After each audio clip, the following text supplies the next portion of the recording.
Buenos días, espero que se encuentren bien. El día de hoy les presentaré un artículo de la revista Scientific Report, catalogada como Q1, lo que da muy buena confiabilidad y tiene una buena representación a nivel internacional.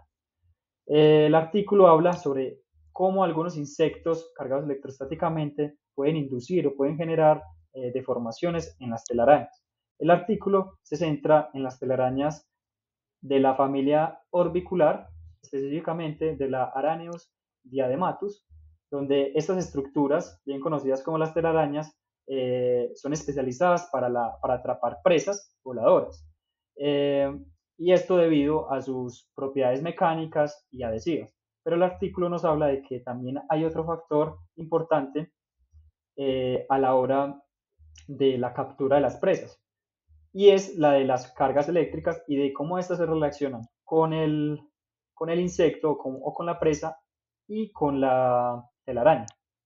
Entonces, el artículo se hace la pregunta, o se puede abstraer esa pregunta, de que pueden llegar los insectos cargados electrostáticamente a generar deformaciones en estas telarañas, y de eso es lo que específicamente busca el objetivo del artículo, ya que evalúa si estos insectos y también gotas de agua cargados electrostáticamente pueden inducir deformaciones en las telarañas, y aún así generar hasta mayor probabilidad de captura.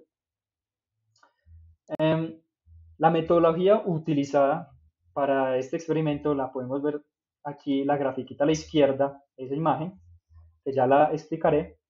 Pero primero, la metodología que se utilizó fue la de primero recolectar las telarañas específicamente de la Diadematus, también unos insectos de pruebas que vendrían siendo la mosca de la fruta, mosca verde, abeja, afidios y gotas de agua en jeringa.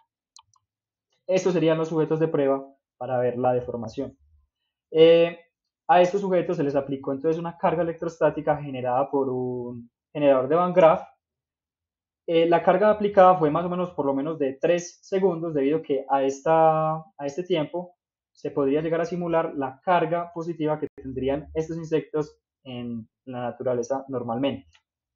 También se midió esta carga por medio de un multímetro dentro de una jaula de Faraday, que ya la veremos a la izquierda, que lo que hace es aislar diferentes cargas de la del experimento.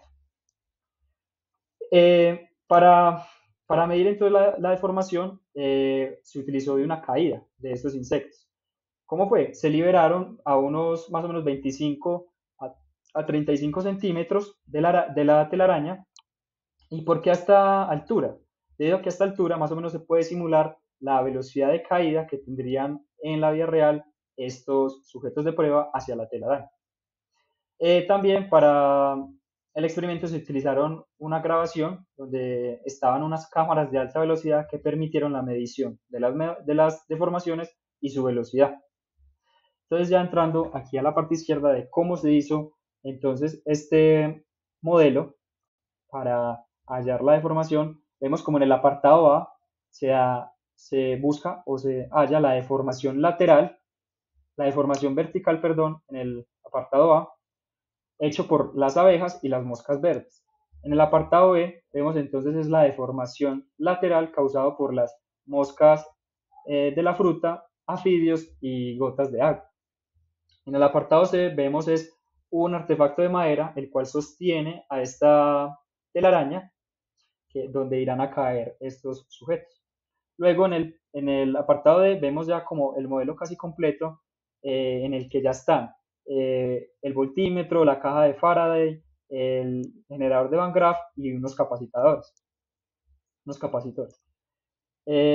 Y en el apartado E vemos ya cómo sería en la realidad, veríamos cómo son todos los dispositivos. Más o menos haciendo un cálculo, si se prestaran los artefactos, costaría para realizar este experimento alrededor de $9,000. Listo. Continuando, vemos que el modelo biofísico, más o menos que se puede extraer, que se pudo utilizar para este experimento, donde se puedan hallar las cargas electrostáticas, es esta ecuación de Coulomb. donde en este caso sería la carga Q1 y la carga Q2 serían la del insecto y la de la telaraña, y R vendría siendo entonces la distancia entre estos dos. Por otro lado, en la ecuación de la derecha de la velocidad se podría calcular la velocidad de la deformación, donde distancia o D vendría siendo la distancia o la longitud de deformación que tendría la telaraña sobre el tiempo en que ocurre esta deformación. El artículo nos muestra unas imágenes donde podemos ver unos gráficos y una imagen donde podemos ver cómo sería esta deformación de la telaraña hecha por diferentes sujetos. Entonces podemos ver que en la gráfica de la izquierda, más o menos esa deformación oscila entre 0.2 a 0.7 metros. Y,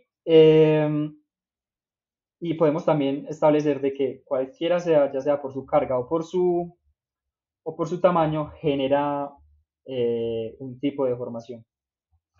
Y en la imagen de la derecha vemos es la de los fotogramas, donde podemos ver en la apartado A, moscas, las abejas, en el apartado B, moscas de la fruta, y en el apartado C, la gota de agua, y vemos cómo cada una de ellas se visualiza la deformación que le hace a la telaraña.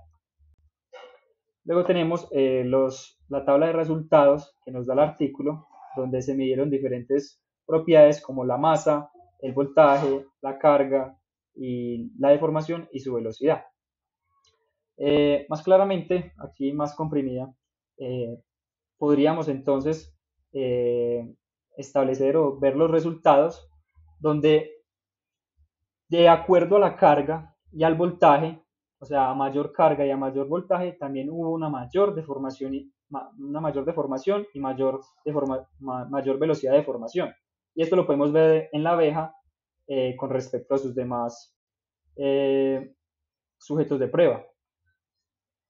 En cambio, podemos ver, por ejemplo, en el afidio, que no tuvo bueno, casi no fue ni siquiera medible su voltaje y su carga eléctrica, podemos ver cómo afectó en su deformación, ya que es muy mínima en comparación a la de la abeja. Y además tenemos entonces lo de la gota de agua, donde podemos ver que también hubo, de acuerdo a su carga y a su tamaño, hubieron diferencias a la hora de deformar la telaraña y a la hora de su velocidad para deformarla. Entonces, en la discusión se hablaba de eso, de cómo entonces el tamaño y la carga generaban mayor influencia a la hora de deformar la telaraña. Entonces, estas fuerzas electrostáticas son muy importantes a la hora de interactuar con las telarañas porque de una u otra manera podían generar o darle una ventaja a las arañas a la hora de capturar a las presas que tengan una carga en específico. Pero también se discute que en el ambiente, pues aunque no ha sido muy bien estudiado, los, los individuos del ambiente tienen cargas que se pueden ganar o perder, ya sea por fricción, por caminar, por el viento. Entonces, no siempre sería algo como tal fijo, sino que sería algo cambiante. Entonces, ahí se podría ver que esa carga electrostática podría ayudar también a la captura como tal de la presa, pero también en otras ocasiones tal vez no tenga mayor significancia. Entonces, en las conclusiones podemos ver que el artículo demostró que estos insectos cargados electrostáticamente llegaban a influenciar una deformación en las telarañas y también tal vez se podría ver como una ventaja evolutiva a la hora de capturar más presas. También vemos o dejó muy claro, de acuerdo a los resultados, que el efecto electrostático variaba según el tamaño del insecto, su carga eléctrica y también la distancia con la araña. Porque como vimos, a mayor tamaño del insecto, a mayor voltaje o carga, generaba mayor deformación y había una velocidad más destacable en la deformación. Entonces esto sería todo, muchas gracias y cualquier duda me la pueden dejar en los comentarios.